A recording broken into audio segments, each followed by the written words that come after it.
coming to you live from Las Vegas. What is the feeling like there? I'm not out and about. And I think generally, though, there's a, can-do spirit. Let's just get through this. I have been out a couple of times shopping, and I got to tell you, there's a lot of people out there who don't understand how viruses transmit. They're still kind of believing the original lies told about it, like, oh, this isn't a problem. And that's going to change, unfortunately. So.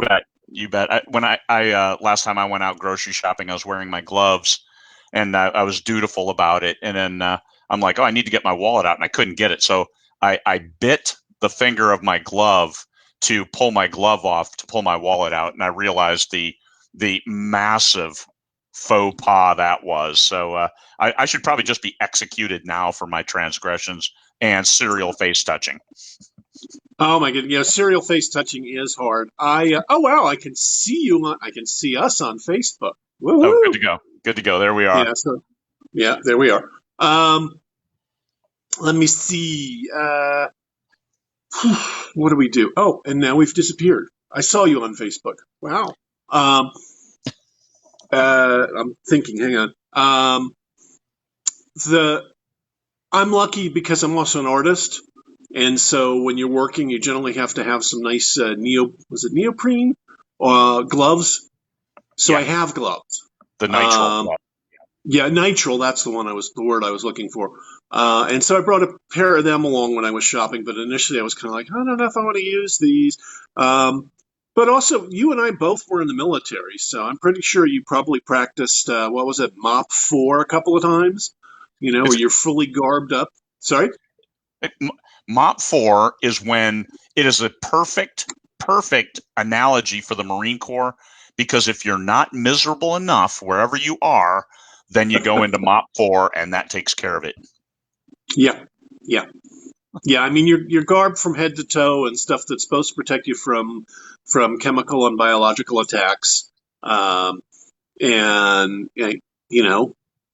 life, and it's miserable. And yeah, I mean, there are certain things we won't go into in the public with regards to what you have to do with MOP 4 and the call of nature. MOP stands for Mission Oriented Protective Posture. It's an acronym, so MOPP, and it is rubberized because you don't want any droplets getting through your outfit. So you inevitably go to MOP 4 when you're in, say, the desert or a jungle, and it drives the temperature inside your body to extremes. And I was carrying the SAW once, the squad automatic weapon, fully loaded on a live fire exercise in MOP 4.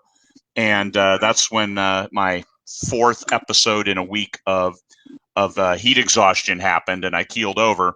And so somebody took my weapon and they carried me out.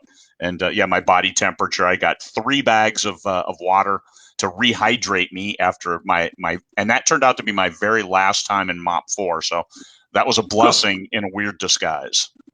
Yeah. Oh yeah. Yeah, but I mean, the funny thing is, just a while earlier, I was reading John Ringo's Black Tide Rising series, which is the zombie apocalypse. Yes. And he has a mortality rate of 99.5%. Okay. Basically, everybody goes. Yeah, it still leaves a big number, but they're spread pretty far apart. It ain't a big number. I mean, you take 7 billion people and you get what, 5 out of every 1,000. Yeah, it's not a big number. It goes down lots. So I mean, the coronavirus isn't going to do that to us. Yeah. But it has already been a singularity. The world after today, or the world after coronavirus, will not be the same world as it was before. That's absolutely right. It'll be different. And I'm afraid a lot of people haven't picked up on that yet. And we're probably going to get a fear overreaction as the death toll starts mounting and people realize, wait a minute, this is serious. I mean, I can't believe the kids who went and did spring break in Miami That was, that's kind of like, okay. I mean, some people can call that evolution in action all they want, but at some level, it's like, really? Where were the responsible adults saying, no, Yeah. you don't do that? One of the big challenges is when we see the death rate, it'll as the example. You're breaking up. You froze on me. Hello? Hello? Oh, yeah, you were breaking up on me. I didn't get, you started digitalizing, when your Okay. voice goes to little metallic noises. Yeah, there we are. I have you back now, though. Okay. So hey, we're on the show today because we don't want to depress the hell out of people. We're on the show today to talk about cereals. You met the Winter Twins and immediately were taken by their ability to craft a tale. Can you tell us about that? Well, more than anything, I mean, these two have been working together pretty much since they could babble because they're identical twins. And I got to watching them and interacting with them, and I realized that, like, they could collaborate pretty well. They learned how to set their egos aside. When you're collaborating, if it's, well, my character has to do this and your character, that can work. But really, what you're looking for always is to build a good story. And that's what's required. And what I discovered was they were pretty good at doing that. And I wanted to give this a whirl. It's a different sort of collaboration from the ones I've been involved with previously. So talking about that collaboration, so now you have written 15 books? You just published the 15th. Yep. The 16th is probably already written or mostly written because you publish one a month, right? Well, the 16th is going a little bit slow because there have been some little news happenings in the world that sort of slowed me down. But yes, the 16th should be available by the end of this month. Okay. So those 15, what does your process look like? Describe how you come up with the idea for the book, outline it if you do, and then jam the words. Well, the cool thing about this is we're writing actually really short things. We're writing novellas or novelettes if you're in the craft, which means we're about 20,000 words. A normal novel is about 80,000. So we're writing sort of episodic. What we did at the very beginning is we built the world and we built a number of changes that are going to come to the world that we want to explore. I mean, the world itself is just a marvelous bit of work. So we have a general outline, we have a general idea where we want to go, and then we just go there. So there's actually an insane amount of pantsing going on here. It's sort of like, well, somewhere around about book 20, we should see this. But if it's book 24, well, that's book 24. The world we're branching out, we're exploring. I mean, we've got a huge world. We've got, a whole globe to play with. And so far, we've only worked on a couple of nations in one continent. So we're just having a ton of fun playing with the idea. We have a world where magic exists, where there are multiple gods, where they walk among us. Think Thor and Loki, only ours are cooler. And we're steampunk. We're beginning steampunk. We have like the first country with the first railroad is using it for war, and they've also made the first airships. But the whole steampunkalization, he says, coining a new term, is just starting. So we got a lot of stuff going on, and it's really, really hard not to have fun with this world. Okay, so you steampunkify your stories. That's cool. And also the Winter Twins are, if I'm not mistaken, certified geniuses. They're not your average people. No, they're certified geniuses. They grew up battling dyslexia and its twin dyscalculia, which means an inability to play with numbers. Or as I think Brianna once said, the numbers dance, but they don't play with me. They've always been incredibly articulate and intelligent. So we work together well because we can throw ideas around. Yes. Um, yeah, we just And have a I have blast seen doing that in action. I have seen that in it. Aha! action, and it's a back and forth banter where you will start your phrase before they finish theirs, and then they will do that to you. So Yep. it's an interesting relationship and collaboration of ideas. The way you converse, and then you reach the end result. You heard what they were saying, even though what you were talking at the end of it. It's really interesting to watch. Well, the other thing is when you're writing on your own, um, at least my experience is I tend to get a world I'm happy with, and then I go off and play with it.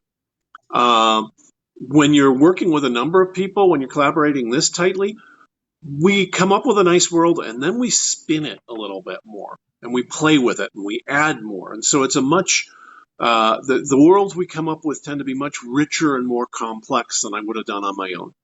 Nice, and that's the benefit of it's none of us are as smart as all of us, and even if Yeah. all of us are only two people or all of us are three, I think you've got a great relationship and a great process going there. So, what these are all indie produced, right? They're not they're self published.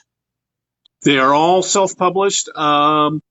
With the Twin Soul series, we have everything going through Amazon. Mm-hmm. We're not wide. We're still looking at that. Sort of like does this work out? And we'll see. But yeah, they're all self-published. We're really lucky. We have our own in-house cover designer. All the covers you see there were designed by one of our guys. And that makes life a lot easier. And I am Mr. InDesign, so I typeset and proof everything. Okay. And then who does the upload to Amazon? I do. Okay. So it's through your name, or do you have a publishing imprint that you have? They had a publishing imprint that they loved called Howler, as in like a Howling Wolf publication, Howler. And that's the one we're using. Not Okay. that the imprint really means that much. Yeah.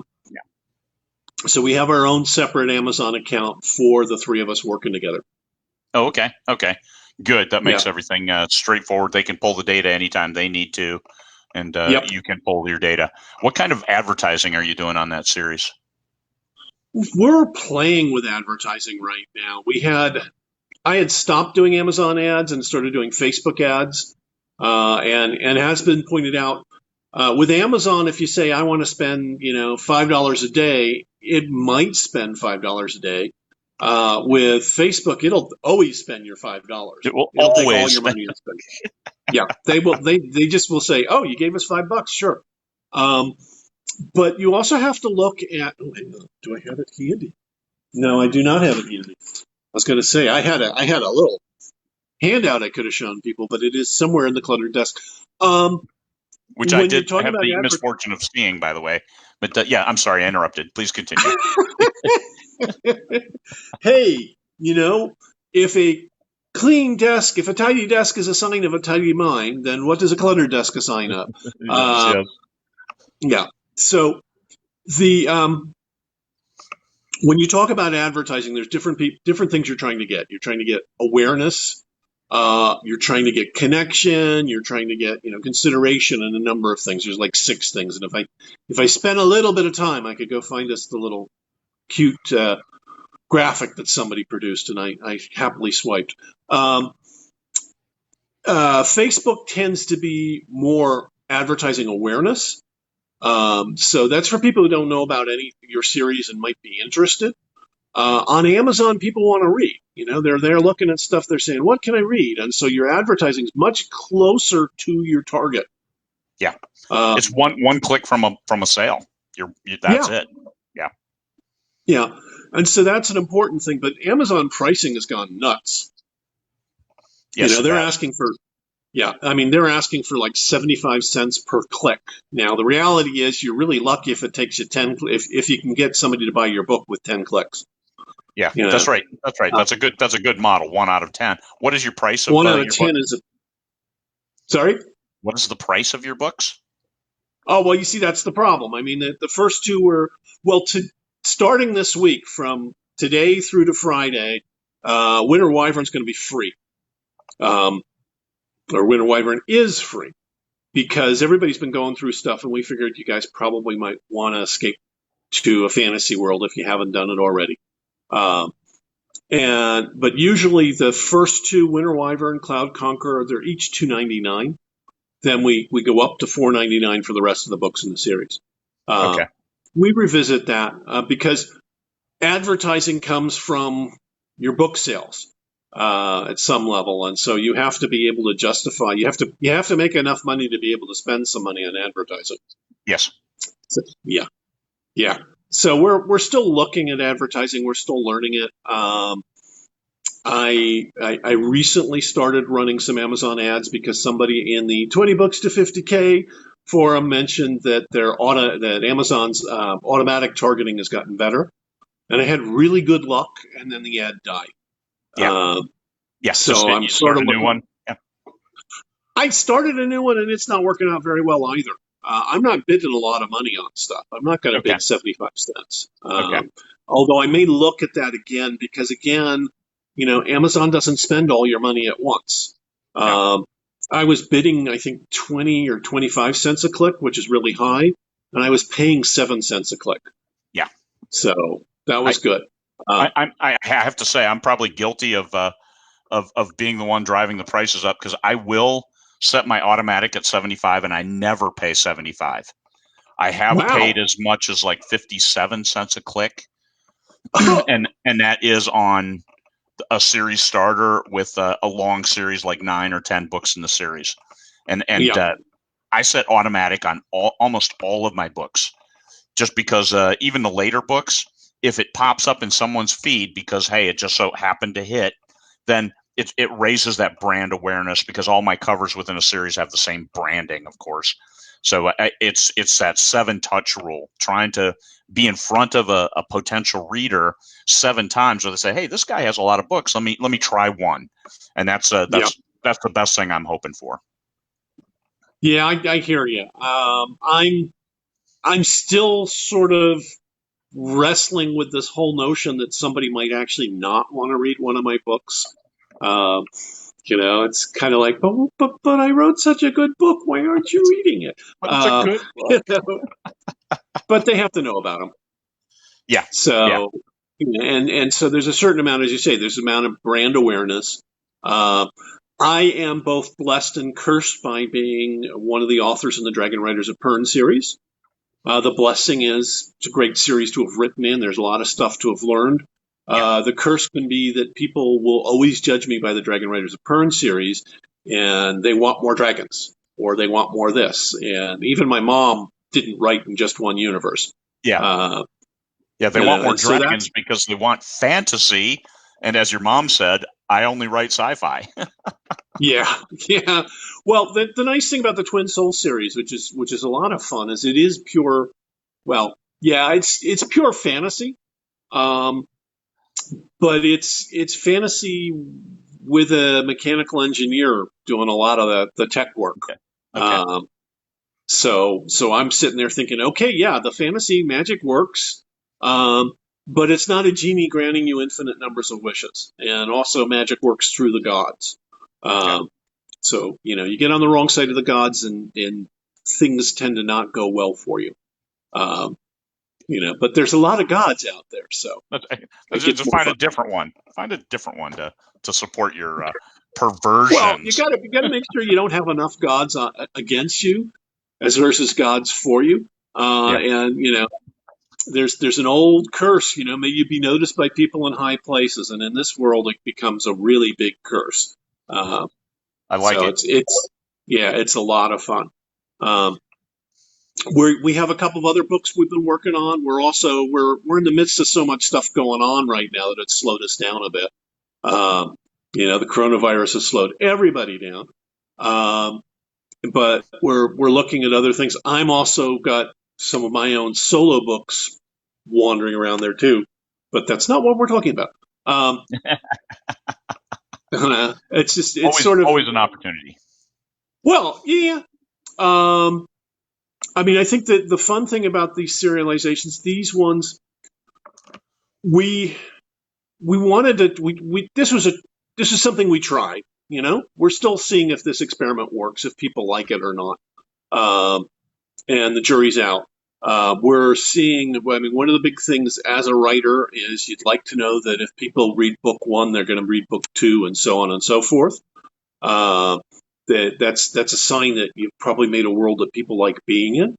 And what we're finding is our read through is really pretty good.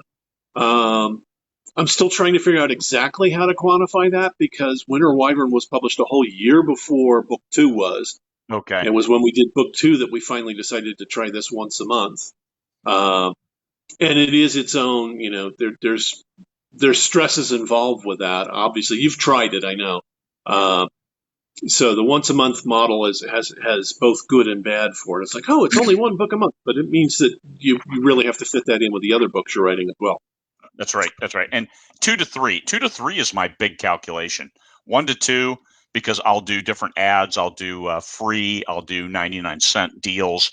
And so I look at number 2, what kind of sales that one has, but then 2 to 3 is where I calculate. That's one is I'm really looking for 80%. Because if I can get them to the end of book 2, then I can get them into book 3. So I really want to see 80% from 2 to 3, and then 90s after that. Well, I did a calculation based on Winter Wyvern and the latest one, Wyvern's Creed, the sales for 1 month of that, and did the whole, you know, okay, backwards, R to the N equals X thing, and found that on the basis of that, we got like an average 97% sell through. That's nice. But I don't particularly trust the number. I'm still playing with the numbers and going, and one of the problems is Winter Wyvern's been out there for a while now, whereas, you know, Wyvern's Creed just came out last month. But it looks like people are picking up Wyvern's Creed at a really high rate. So they're following us, which is great. So we need to keep on delivering, which is great. Do you get a bump in the whole series whenever you release a new one? Yeah, I think so. I think there's a certain amount. Go on. Do you do anything special for book 1 with the release of each new book? No, I don't. We probably should consider that. I tell you what, it juices a whole. I've done 2 different serials, both of them shooting for about 30,000 words per book. The books were $2.99 each. That's all we priced them at. And the first book, since we were releasing once every 18 days, I didn't hassle with the first book except every 3. Whenever I did 3 books, that when 3 came out, when 6 came out, when 9 came out, I would take book 1 and either make it free for one day to celebrate the latest release or drop it to 99 cents. So trying to juice those sales, saying, hey, here's book 16, but oh, by the way, here, have book 1 for free. If you're doing 1 a month, you can do 1 day free each month because you have enough books after it that they can look and see 15 has an enticing blurb, but 1 is free, so I can try it for free, and then all the rest of these are out there if I like it. And since you're in KU, you also have now removed the barrier to entry, and if they like it, then they may buy it. So you either get page reads or a sale, and I have found that to be very, very successful. I know a lot of people are adamantly opposed to free, but you got to put that sample out if you want to buy the box of crackers. Yeah, I mean, I sort of see that, although prior to hearing this conversation about free, you get an ebook, you can download a sample and read it. Yeah. You know, so I'm still converting myself to this notion. But 99 cents also, just as it hooked them, and I've found that if you can get a conversion at 99 cents, they are far more likely to read it. Which, I mean, that should be no surprise to anyone. Yeah. Yeah, actually, the whole skin in the game is one of the counter arguments for free. That you know, if somebody gives you something for free, then you can throw it in the trash can for free. You know, it's sitting there. Whereas if you're enticed enough to make a decision to actually spend money on something, then maybe you're actually going to follow through with it. You know, and that's something, again, I'm still wrapping my head around. And I like your idea of maybe, you know, every so on, you know, at certain intervals, do it for free. I think that's probably something I'm going to go put in my hopper. And try it and see for yourself. because if it Yeah. and promote it. Hey, book 16, Yeah. and oh, by the way, book 1 is free. Book Yeah. 1 is 99 cents, so you can try it with little risk and and get people into the series. I've tried both, and I tell you, I think the end result is almost the same. But getting somebody to try a new series is easier for free if your targeting is that exact readership. I'm not talking about casting it upon the wind so everybody can see, hey, here's something for free. No, it's like, hey, do you like fantasy with teen protagonists who, oh, by the way, we steampunkified? Now, if you've got that narrowed down, and here's a sample, and the sample just happens to be book 1, then you've found the right demographic, and they'll look at it. Especially you have great covers, so they should dive in. But Yep. that Yep. that would be my because it all goes to targeting. Because if you're just putting Yeah. it far and wide, well, free isn't going to help you. Yeah. Yeah. I can see that. I mean, one of the things has been, and that's one of the reasons why why Facebook advertising is tempting is getting awareness out there. It's like, I wrote a good book. How do I get people to read it? And as you say, you got to let them know it exists. Give them a chance to try it. Yeah. So that gets really interesting, and that's sort of one of the things we're looking at with the Twin Soul series. It's been really interesting. The other thing, though, we're writing at about exactly the right length to be turned into a TV series episode. Yep. And that's one of the things we're looking at. That this may pop real easily into a place where people can see it on the whatever size screen you want to call it this week. And we like that. There's a lot of, we were joking that 20 years from now we'd have 240 books in this series, but there really is enough room to actually write 240 books and not get bored. That's cool. There's a lot of stuff in there. So we're looking at that. It doesn't mean that we aren't going to be writing elsewhere as well, but different universes, different stories. But it is one of the tempting things there. Now, the other thing we discovered was the other thing we do is we have traditionally been at both San Diego Comic-Con and at WonderCon. Now, we're not at WonderCon this year. We were kind of thinking we couldn't do it ourselves, and then along came the Let's Close WonderCon event. But when you have 20 books out there in a series on shelves, it both looks very cool and very intimidating. So one of the things it was suggested to us, and we decided we'd try, was we rolled 6 books into one omnibus. We didn't roll the first 6 because actually there was a story arc that went from books 1 through 5 and then book 7. Book 6 kind of introduced a new arc. But we have that out there. We're kind of looking at it, but we're not pushing that one either. Well, we are seriously, we're thinking about our shelf space at Comic-Con, so we think differently at some things. Yeah. Yeah. The one thing we haven't done yet is audiobooks. We've been looking at it. But the barrier, the cost to entry is really high. And one of the things we did with Dark Landing, same thing, books were to 20 to 30,000 words. We did the same thing. Books 1 through 3 are one omnibus editions, 4 to 6, 7 to 9. And then, so there's 4 books for the 12 episode series. We wrote them with the movies, with the TV series in mind. And then we actually, I did pay for those for a narrator, but we had books 1 through 3 in a single audio file because now it's robust enough, as opposed to a single 20,000 word audio file, which would never sell since we went through ACX. So Amazon controls the prices. Consequently, you're stuck with whatever they decide, and they don't sell. You gotta have some volume. So we went 1 through 3, 4 to 6, and those are okay. Those sell okay. They do okay. And actually, I'm gonna put them into a single 12 book Omni edition. We're gonna put them all together and then have that as an audio. Wow. Well, that's interesting. I'm gonna have to start looking at that. I mean, one of the things that I've had, some of the Dragon Riders of Pern books have been, well, all of the Dragon Riders of Pern books have been made into audiobooks. And I've been a little bit unhappy with some of the narration on that. Sometimes they do an amazing job and they get everything just right, but sometimes they really blow it. Like I have a character whose name is Kalior, and they never asked me how to pronounce his name, and an audiobook got to me where the guy's name was pronounced as Clior, which is completely wrong. So I sort of tend to think that the best person to narrate an audiobook, if they can speak, is the author. And I've been looking at putting together a studio and the time to go ahead and actually narrate a couple of these books. Oh, I think you'd be great, especially your own. You. I mean that's you get those details right. You'll give them the emotion they need, and you're an artist. It's a little bit different. If you're a lawyer and a drab soul like me, you might not want to do that.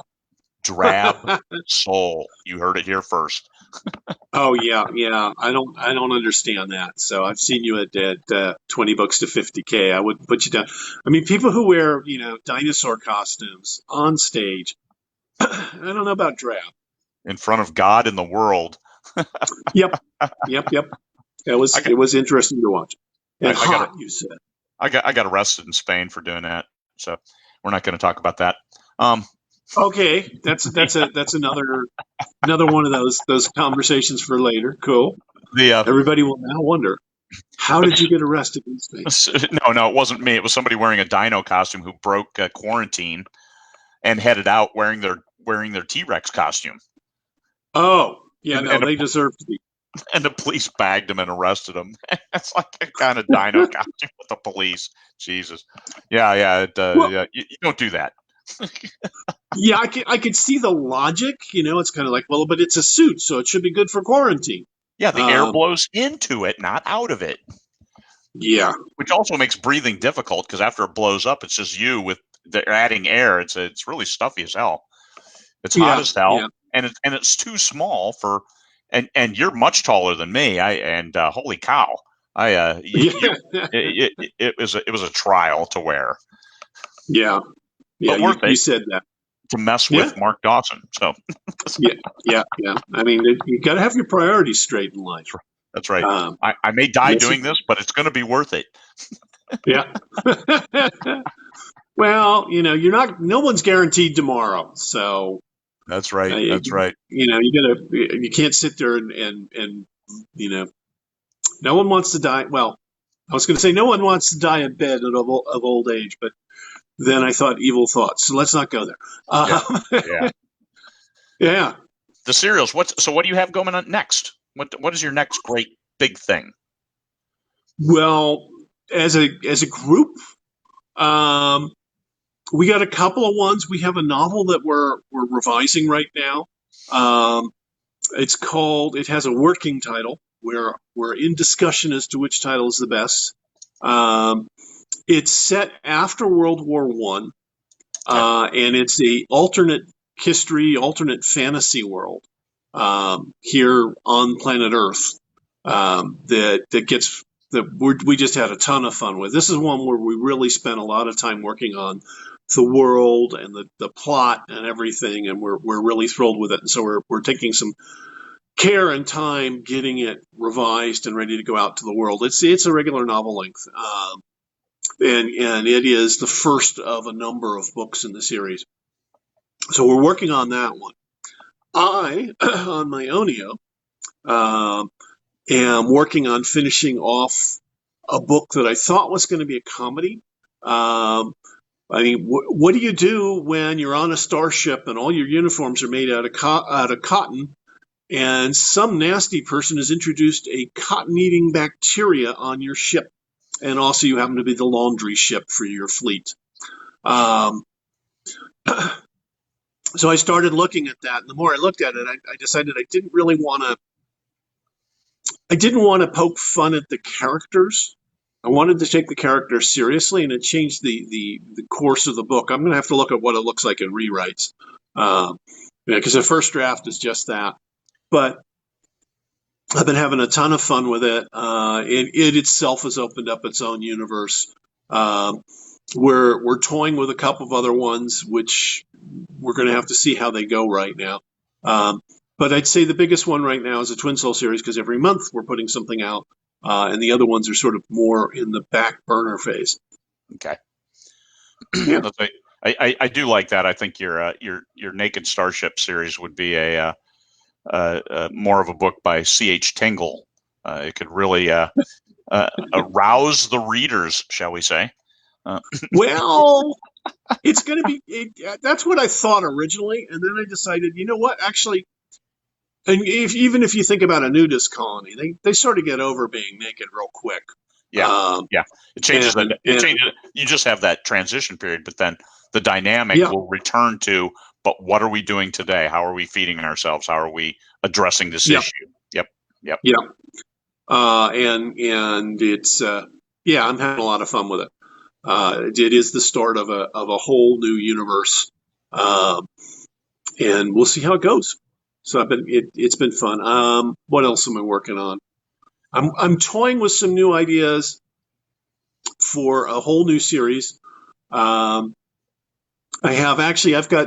outlined a course of action on a number of books I want to finish. So after the Naked Starship's done, I'm going to do one that's got a working title of Changeling.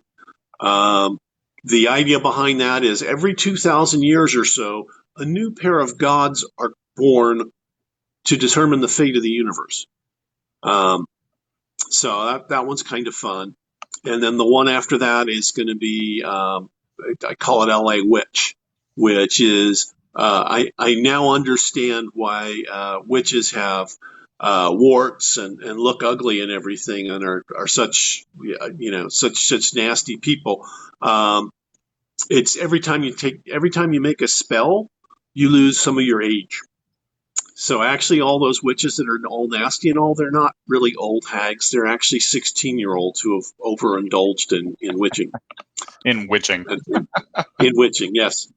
So, yeah. So I got a whole bunch on my list of things to do that I want to get moving forward with.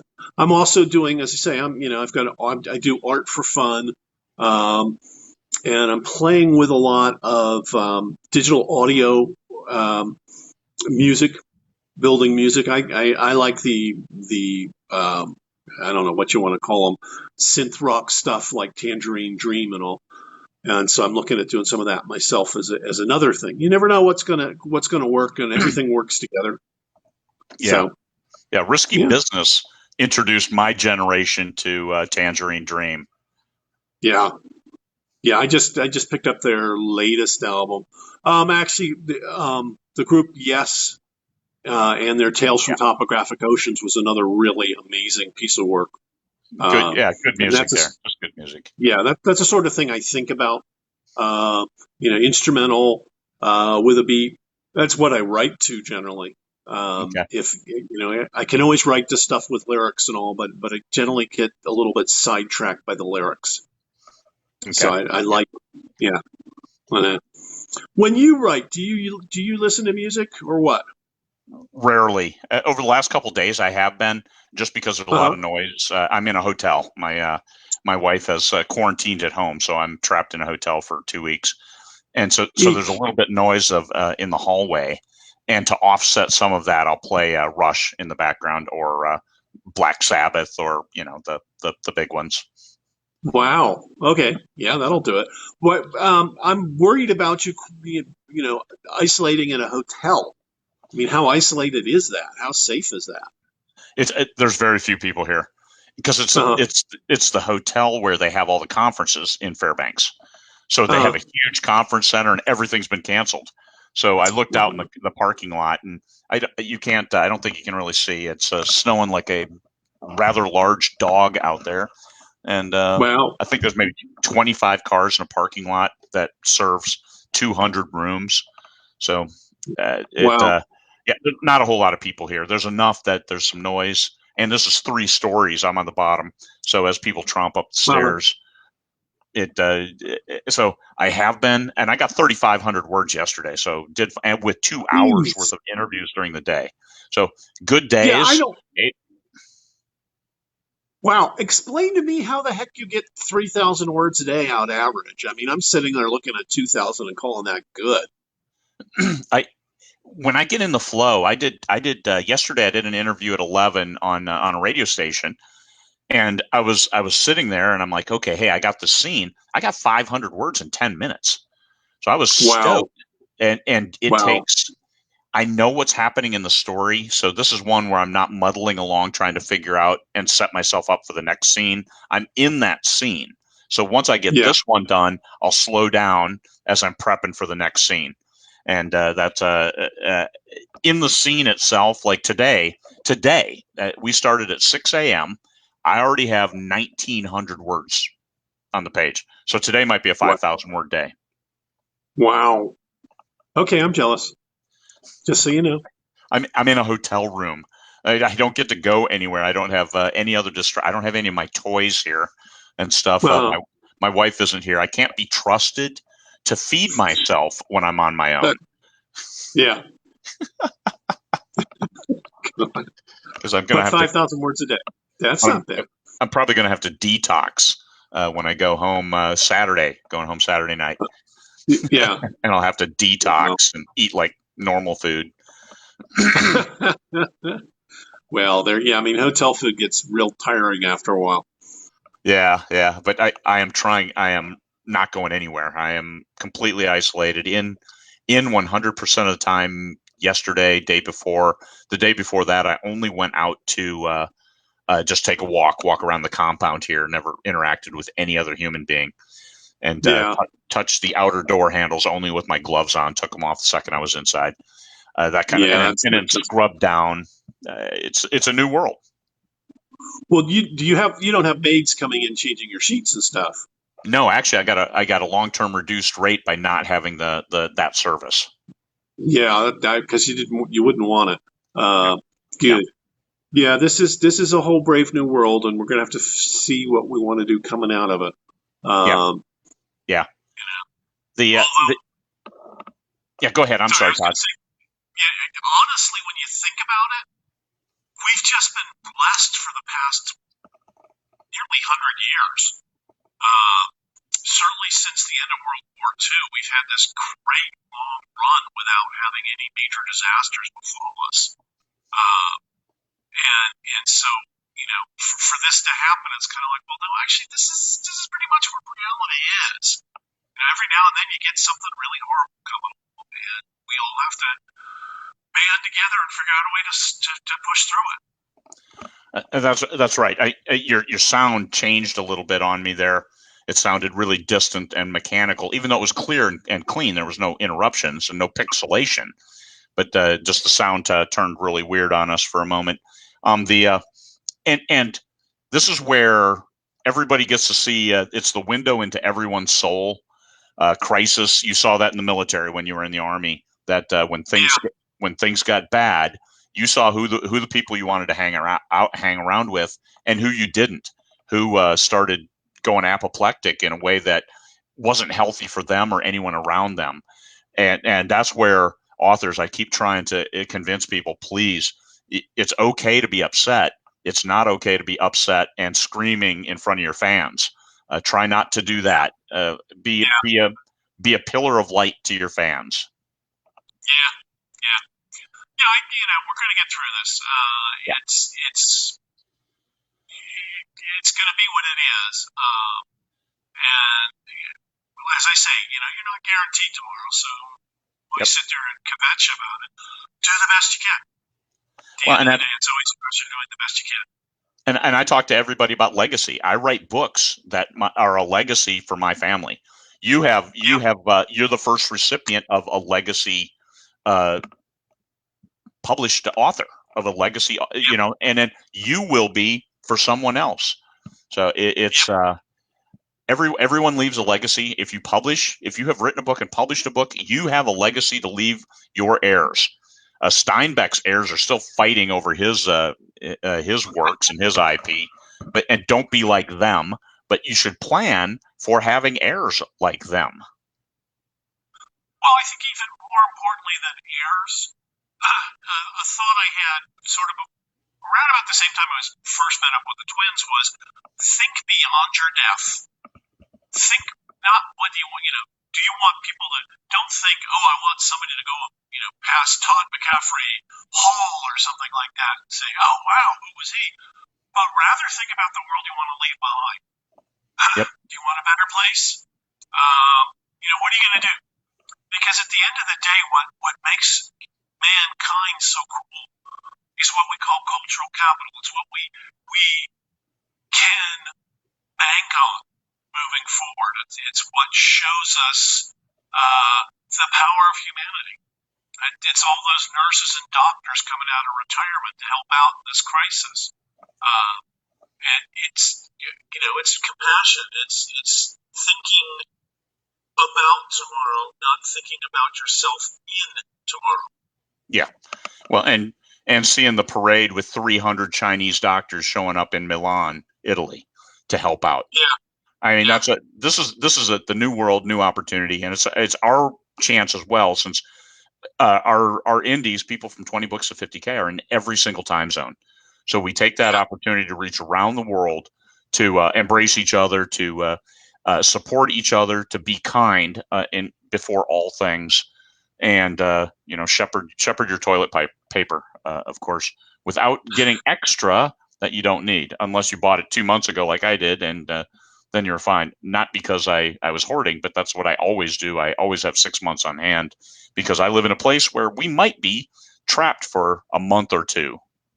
So I give myself a cushion. Well, I think that's one of the things we're going to see. Other people, the rest of the world or the rest of this country is going to say, yeah, I actually need to have a cushion because I can't guarantee. We've been very, very lucky that our supply system works so well. And this is the first time we've actually seen it be overwhelmed. And it's only a temporary thing. It's like, yeah, they still make toilet paper. It's getting to you, it's in the pipeline. Yeah. But y'all wanted, you usually buy a week's worth of toilet paper, and y'all went out and bought 6 months worth of toilet paper. So yeah, the shelves are empty. Yeah, of course, the shelves are empty. Yep, exactly. And I am going to have to dive in and delete some comments. I don't need any political commentary and stuff on the comments of our conversation here. So we'll dive in and delete some of those later, so you don't make untoward statements. We don't need that. Just we're here talking about books, and this isn't you and me, Todd. This is some of the comment feed that we can see. So I'm not seeing the comment feed. So yeah. You're on your phone. It's different. I'm on my computer. I'm not. I never tried this on my phone. Interesting. See, when you said we're going to do this, I thought, how's this going to work? And then I said, oh, he must be using his phone all the time. So No, I have a Surface laptop with the everything integrated. So it's like a desktop, but it's powerful enough it drives everything, which makes it easy because if I travel, I have all my stuff with me. Well, I have a laptop, but I usually leave it in the trunk of my car because I have a really, as you saw, the messy desk bar. I have a pretty nice rig here. Although I tend to do complex stuff every now and then, and so I want the most powerful computer there is possible. So I am lusting on building my next supercomputer. Of course you are. Yeah. And well, it's just the sort of, as soon as you refer to your house as a lair, we're sending people in.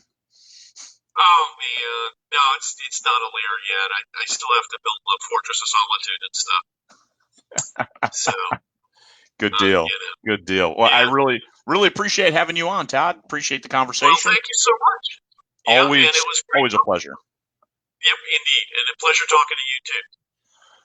Thank you, and to everybody out there. Tomorrow, what is tomorrow? Tuesday. We have Barry Hutchison coming on, talk about Scottish crime drama, and hopefully everybody will enjoy that, as well as he is the first bootstrapper. His presentation in 20 Books London was about bootstrapping and everything you need to do, and his conversation and that presentation is still a foundation of the things we do. How to pay for your stuff as you go and not spend any money that your wife can see. So it's an important message that Barry has shared well, and his Scottish accent, of course, drives it home. Oh, yeah. All righty. Thank you, guys, and we'll see you tomorrow.